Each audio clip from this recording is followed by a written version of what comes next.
Good day children, I am happy to see you all again. So today we are going to see the lesson 3, the topic is reproductive health. So in this, what are all the subtopics which we are going to see? Let us see about that. The need for reproductive health problems and the strategies, amniocentesis and its statutory ban, social impact of sex ratio, female feticide, infanticide, and population explosion and birth control. Up to this we are going to see in this particular class. The next topic, let us see about the first topic, that is the reproductive health. What do you mean by reproductive health? Why is it necessary? So here children, we should see that a society with the people having physically and functionally normal reproductive organs. So a society is expected to have the persons with the physically and functionally normal reproductive organs with the persons. Reproductive system, so actually it is a complex system. In the previous classes we have seen the descriptive structures about the reproductive system and its complexity also, and how it is controlled by the neuroendocrine system. So all these you have seen in the previous classes, just you have to recollect those knowledges, that's all. Hence, it is important to take necessary steps to protect it from infectious disease and injuries. So that is the agenda. So when we learn about reproductive health, we should learn about some basic concepts which are necessary for that. And apart from that, need for the reproductive health. What is the need for the reproductive health and what are the problems and the strategies that their society faces? So here the family planning program, actually in 1957 the government has implemented the family planning program. So here it is periodically accessed every decade, that means in every 10 years it is periodically accessed, and the programs are popularly, we call them as reproductive and child health care, what do you call it as RCH. So this is the one which is implemented by the government in every 10 years, I mean a decade, and it is implemented right from 1951 onwards. So what are the major tasks of these programs? The first one is creating awareness. Creating awareness, that means providing medical assistance. For whom? For the persons who are building a healthy society, that is the future generation. For the adolescent people, the medical assistance is more important. So regarding that, creative awareness has to be created. Another one, introducing sex education in the schools. Sex education, it is more important, we say, because the informations about adolescence and adolescence related changes were given in the sex information. So sex education is more and more important in the schools. Next one, educating the couples. Why should we educate the couples? Here, in those marriageable ages, those groups, they have to learn about the availability of the birth controls. So for that purpose only, we have to educate the couples at the marriageable age. Also, they have to be acquainted with the family planning norms also. Apart from that, we have to create awareness about the care for the pregnant women, and also the postnatal care of the mother and the child. So after the delivery, after the birth of the child has to be taken care and the mother has to be taken care. All these have to be given as an awareness to the couples, and also the importance of the breastfeeding to the child. So that is very, very must in the society. So to avoid all those diseases, we must educate the women to breastfeed. Another one, encouraging and supporting the governmental and non-governmental agencies. Why? To identify the new methods which are implemented. What are all the new methods? Mainly to improve upon the existing birth control methods. Okay, so that is the agenda for increasing. Another one, we have to find the amniocentesis. So the first topic is that amniocentesis and its statutory ban. So what is amniocentesis? Let us learn about that first.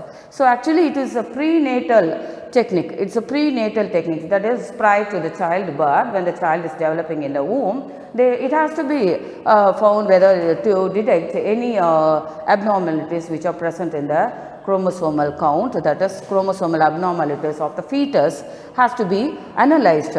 So often what do here? They they misuse this technique after determining the sex of the fetus. What do? They try to abort the child. That means once when the sex of the fetus is known, they try to feticide. They try to go for the feticide. If it is found as a female, the female feticide is done. So there is a chance of killing the child when it is in the developing stage itself. Why should we allow that? That is why the government has implemented this stage, that is the statutory ban on amniocentesis is imposed. That means it has to be followed. That is why we call it as imposed. Next one, what is the social impact? Okay, so we find that the feticide, female feticide is done very often when the sex is known. So here, what is the social impact of the sex ratio? Due to that, what happened? Due to the female feticide on the infanticide, there is an impact in the social impact. That is, the sex ratio. Sex ratio to the males and to the females is nearly, in India, it has decreased over a decade. We say that the child, that is the female, is decreased over a decade. We see here in the column, it is given here, 927 to 919 female for every 1000 males. We can see the ratio, how it is the variation found between the male and the female children. So female feticide and infanticide is a manifestation of gender discrimination in our society. See the picture there. When in the school also we will find that the girls' ratios are very less than that of the boys. So here all these we find due to the infanticide and the feticide done during the development of the child. The next one, female feticide. So here we should know the difference between the female feticide and the infanticide. What is that feticide? That is aborting the female in the mother's womb itself. When it is developing, in the developing stage itself, we are aborting it. So that is female feticide. And whereas infanticide, that means killing the child after the birth. So after the birth, killing the child is really very agony condition. So really that has to be avoided, what we call it as female infanticide. So this has resulted in the female sex ratio. We find this in this picture. We can find throwing the child, female child, if it is not necessary. We can find the imbalance due to this. The next one. So how to prevent this? In order to prevent the female feticide and the infanticide, government has taken so many steps, various steps regarding this. That is the Pre-Conception and Prenatal Diagnostic Technique Act in 1994. So what is that Pre-Conception and Prenatal Diagnostic Techniques? That is the PCP-NDT Act. So actually this is enacted to ban the identification of the sex. Nowadays even if you go for this amniocentesis method or even for when you go for scanning, the doctors do not advise to find or to expose the sex of the child. So here mainly to prevent the prenatal diagnostic techniques. So mainly for selective abortion. So once when the sex of the child is known, they go for selective abortion.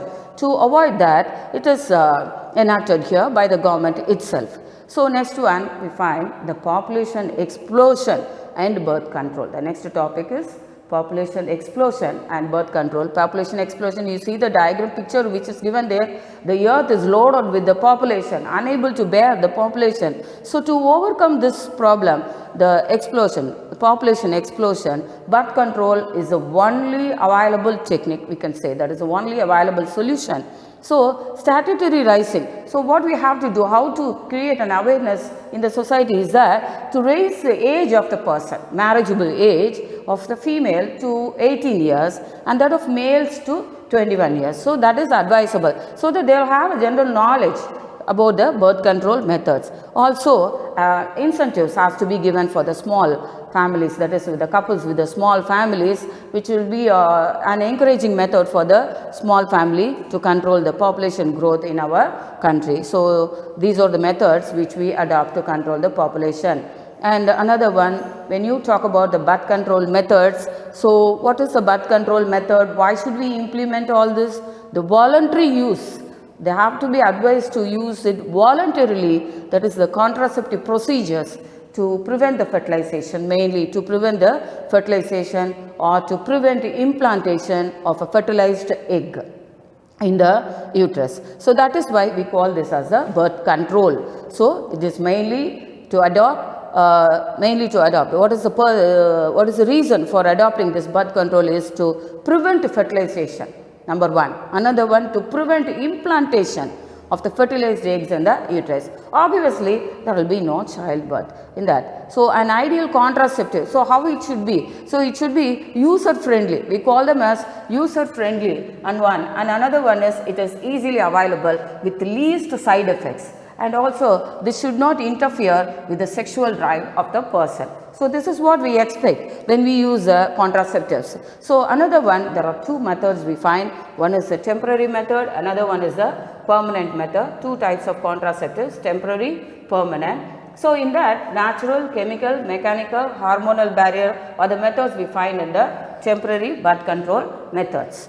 Next, the natural birth control methods. So, out of this we have 4 types, that is mainly to avoid the sperm meeting with the ovum. So, to prevent the meeting of sperm with the ovum. So, we have 4 types in that. The first one is rhythm method, that is it is said to be the safe period. It is a safe period. Another one is coitus interruptus, continuous abstinence, lactational amenorrhea. All these are the types we find. Let us discuss about this briefly. That is, the first one is the periodic abstinence or rhythm method. See children, every day, every month, the menstrual cycle, it is undergoing a cyclic changes on a 28 days. So, in that, the ovulation occurs on the 14th day of the menstrual cycle. So, ovulation on the 14th day of the menstrual cycle. So, here what happens to that? The ovum survives over about 2 days. Also, the sperm also remains alive for 72 hours. It remains alive for 72 hours in the female reproductive act. So, in this, when it is available in the female reproductive tract, it is advisable to avoid coitus during this period. So, that is one. Another one is continuous abstinence. That means for the definite period you should avoid the periods, that is for a definite period. So, which are all is facilitating the conception, that should be avoided for the pregnancy. It is not reliable also. Another one, coitus interruptus. It is the oldest family planning method. So, the male partner has to withdraw his penis before ejaculation, so that avoiding the deposition of semen on the semen into the vagina. So, that is one. So, finally, we have the lactational amenorrhea. Lactational amenorrhea. So, the menstrual cycle, it resumes every that is early as 6 to 8 weeks, nearly 2 to 3 months normally after parturition. That means the childbirth. After the childbirth, the menstrual cycle regains after 2 or 3 months.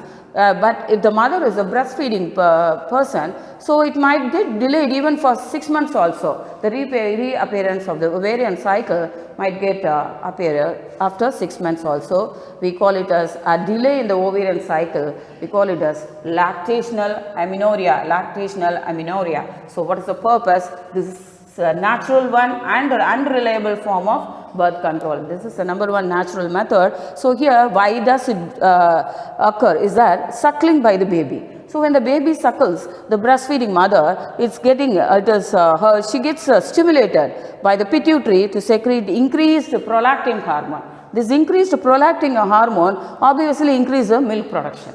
Okay, so this milk production, now what happens is that this is giving a high prolactin content in the mother's blood, thereby preventing the menstrual cycle. So that what happens is that it suppresses the release of gonadotropin. See from here how the cycle takes place. You can briefly zoom out and see the picture which is given here for the support, suppressing the release of gonadotropin releasing hormone from the hypothalamus, and so the gonadotropin secretion from the pituitary. All these are the reason why the lactational amenorrhea occurs.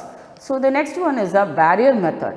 Barrier method, so here in this we have to form a barrier, that means preventing the ovum and sperm to meet so that fertilization do not occur. So, for that we go for the chemical barrier, that is foaming tablets, melting superstorage, jellies, creams, all these are the chemical agents we find that we use for chemical barrier purposes. So, it helps to inactivate, the purposes of this chemical barrier is to inactivate the sperms in the vagina. And next one, we have the mechanical barrier. Mechanical barrier condoms are used for that. This is a thin sheath. Actually, this is a thin sheath covering the penis of the male, whereas in the female also it is used to cover the vagina and the cervix before the coitus, so as to prevent the entry of ejaculated semen into the female reproductive tract. So obviously condom is said to be a safeguard. It is said to be a safeguard from the AIDS and STDs, that means acquired immunodeficiency syndrome, and also the sexually transmitted diseases were avoided by this condom usage. Also, we find this is made up of polyurethane, latex and a lambskin, quite safer also for to occur the use for the mechanical barrier. And apart from that, the diaphragms, cervical caps, walls, these are the ones which we use to prevent the sperms entering into the uterus. Actually, this is made up of a rubber to cover the cervix before the coitus, that we find here. Another important one which is prescribed by the doctors itself is that the hormonal barrier. I find the hormonal barrier prevents the ovaries. It prevents the ovaries from releasing the ova. See, prevents the ovaries from releasing the ova, and so what will happen? It's thickening the cervical fluid, which keeps the sperm away from the ovum. So next one, oral contraceptives. This is also advised by the doctors itself to avoid the pregnancy. So pills, these are the pills which is used to prevent ovulation.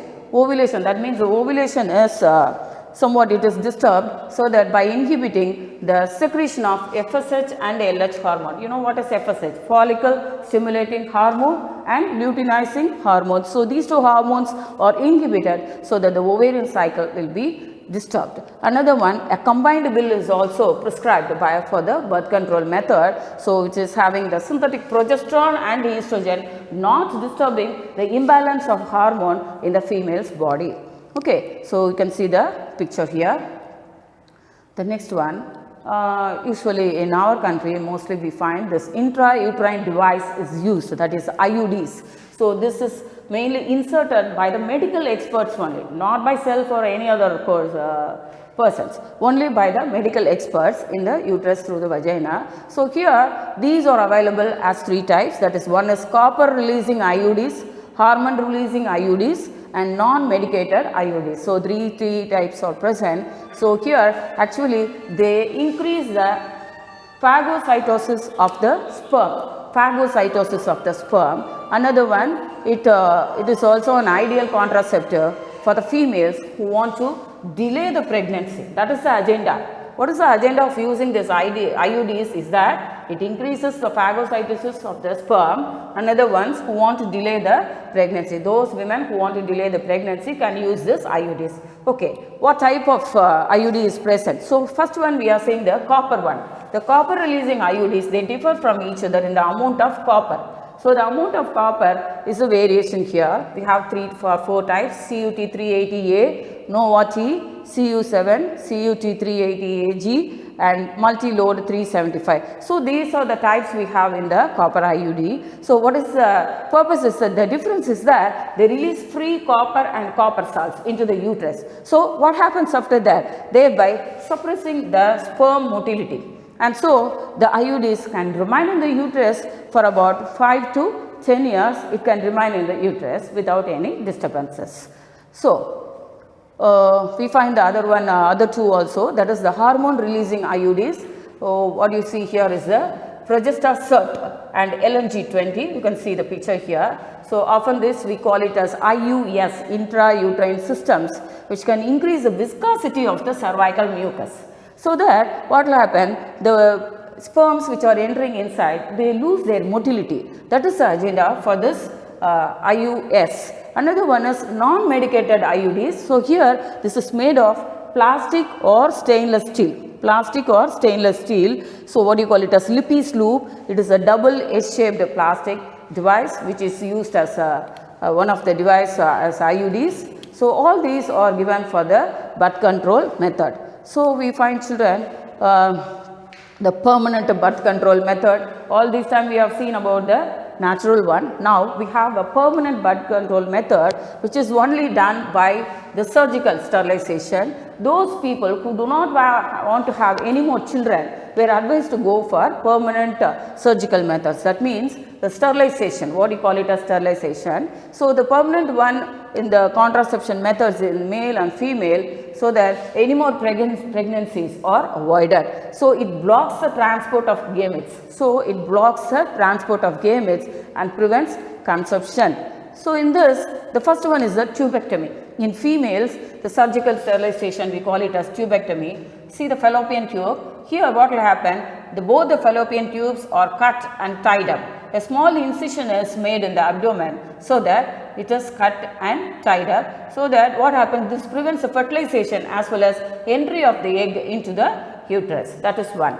Another one is vasectomy. So, that is advised for the male sterilization. So, here you can see the vas deferens. So, through a small incision in the scrotum, via the scrotum, it is so an incision and a small cut, and it is tied here, so that the entry of sperm into the urethra is avoided. So that what happens here, it prevents the sperm from heading off to penis, so that there is no discharge of sperms in it. Okay, so these are the surgical methods we find here. So one is vasectomy in male and tubectomy in female. So these two are the methods we find. So finally, we'll see the rest of the topics in the next class. Thank you so much.